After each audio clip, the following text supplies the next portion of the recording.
पिता एक दुर्घटना में मारे गए थे। तब से मोहित ही उसका साथी था, उसका दोस्त था, उसका रिश्तेदार था, उसका सब कुछ था। दोनों सभी काम साथ साथ करते थे। बचपन की दोस्ती दोनों के साथ साथ खेलते कूदते बड़ी हुई। वे दोनों दिन भर गांव में खेलते कूदते, गप्पे मारते और मस्ती किया करते थे। आ जाओ बच्चों, खाना खा लो। और कितना खेलोगे? सुबह से बस खेलना खेलना खेलना। कभी बैठ के पढ़ाने क्या करो। आ रहा हूँ माते, जब देखो डांटती रहती हैं। ऐसा नहीं बोलते, वो तुम्हारी मम्मी है। माँ बाप ना होने का दुख बस वही समझ सकता है जिसके पास नहीं है। तू क्यों दुखी होता है यार? जब तक तेरा दोस्त, तेरा भाई जिंदा है, तुझे किसी भी चीज की कमी नहीं होने दूंगा। मोहित, आ रहा हूँ मम्मी, आ रहा हूँ। थोड़ा सब्र भी कर लिया करो। अच्छा, हमें सिखा रहे हो? मुझे बहुत सारे काम होते हैं, तुम्हारी तरह मैं कोई खाली नहीं रहती हूँ। मम्मी, क्या मैं रवि को भी बुला लूं खाने के लिए? वरना उस बेचारे को घर जाके बनाना पड़ेगा। बुला लो बेटा।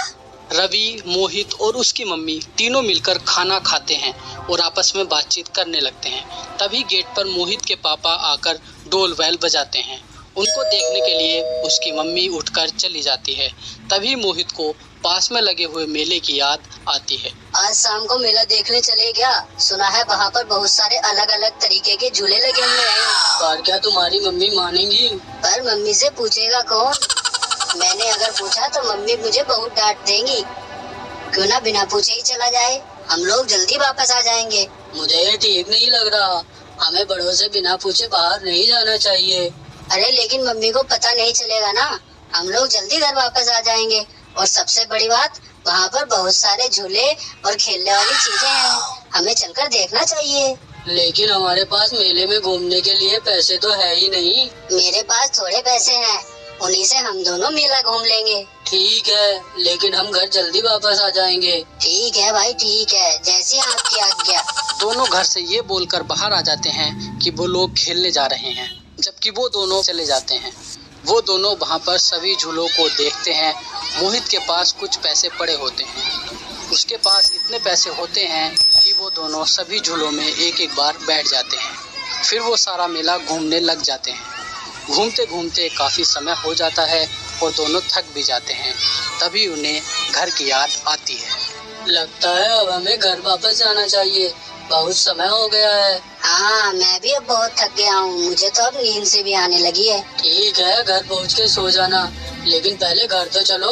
अब मुझसे उतनी दूर पैदल नहीं चला जाएगा। चला तो मुझसे भी नहीं जाएगा, लेकिन जाना तो पड़ेगा ना। रात को यहाँ पर भी तो नहीं रुक सकते, और घर पर सब लोग चिंता कर रहे होंगे। क्यों ना हम हमारे गांव जाने वाली बस में बैठ जाएं? क्या तुम्हारे पास उतने पैसे हैं? नहीं, मेरे पास तो अब एक भी रुपया नहीं है। तो फिर तो पैदल भी चलना पड़ेगा। बिना पैसे के कोई भी ड्राइवर हमें अपनी गाड़ी में पैर भी नहीं रखने देगा। क्यों ना हम बस की छत पर चढ़ जाएं चुपके से? वहाँ कंडक्टर भी नहीं आएगा पैसे लेने के लिए। लेकिन ये तो गलत है ना, ऐसा हम नहीं कर सकते। छत पर बैठना बहुत खतरनाक होता है। अगर हम लोग नीचे गिर गए या फिर हमें चोट लग गई तो? अरे भाई, कुछ नहीं होगा, चलो ना चलते हैं। मुझसे पैदल नहीं चला जाएगा। जल्दी से बस में बैठने चलते हैं। ये दोनों अभी बस से जाने की सोच ही रही होते हैं कि बस चल देती है। तभी रवि की नज़र बस पर पड़ती है और वो शोर मचाना शुरू कर देता है। अरे भाई, रोको रोको रोको, बस को रोको, हमें भी घर जाना है। धत तेरे की, ये क्या हुआ? बस तो निकल गई। दोनों निराश होकर खड़े हो जाते हैं और एक दूसरे की तरफ देखने लगते हैं। तभी रवि पास में ही खड़े हुए दुकानदार से अगली बस के बारे में पूछता है। काका, राम जी है? बेटा, अब तो यहाँ से वहाँ के लिए कोई भी बस नहीं है। ये तो आखिरी बस थी। मैंने कहा था ना जल्दी से बैठ जाते हैं, लेकिन तुम माने ही नहीं। किंतु मैं तो... कोई किंतु सिंतु नहीं। अब हमें पैदल ही 5 किलोमीटर का रास्ता नापना पड़ेगा, वो भी घने जंगल से होकर गुजरना पड़ेगा। मुझे तो डर लग रहा है। दोनों पैदल ही अपने गांव की ओर चल देते हैं। रास्ते में एक बहुत घना जंगल पड़ता है। यहाँ रात में तो क्या, इंसान को दिन में भी चलने में डर लगे। दोनों पैदल जा रहे होते हैं।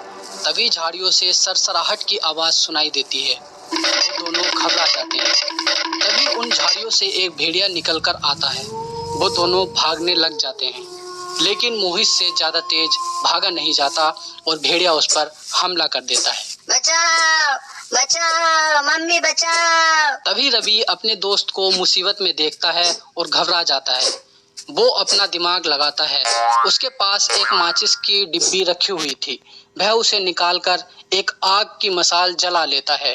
आग को देखकर भेड़िया घबरा जाता है और भाग जाता है। थैंक यू दोस्त, तूने मेरी जान बचाई। तू सच में पागल है। दोस्त भी बोलता है और थैंक यू भी बोलता है। दोस्ती में no sorry no thank you, बल्कि मेरा फर्ज बनता है अपने दोस्त के दुख और सुख दोनों में साथ देना। फिर रवि मोहित को लेकर घर पहुंच जाता है। घर पर उसकी मम्मी उसको घायल देखकर परेशान हो जाती हैं। रवि उनको सारी कहानी बता देता है। बेटा, अगर तुझे मेला ही घूमना था तो तू मुझसे बता देता। मैं और तेरे पापा तुझे घुमा लाते। तुझे इतनी चोट तो नहीं आती? मुझे माफ कर दो मम्मी, मैं अब से आपसे बिना बताए कहीं नहीं जाऊंगा। वो तो शुक्र है रवि का जिसने मुझे बचा लिया। भगवान ऐसा दोस्त सबको दे। धन्यवाद बेटा, आज तुमने मेरे जिगर के टुकड़े को बचा लिया। आज से मेरा एक नहीं 2 बेटे हैं। दोस्तों, इसी तरह की कहानियाँ देखने के लिए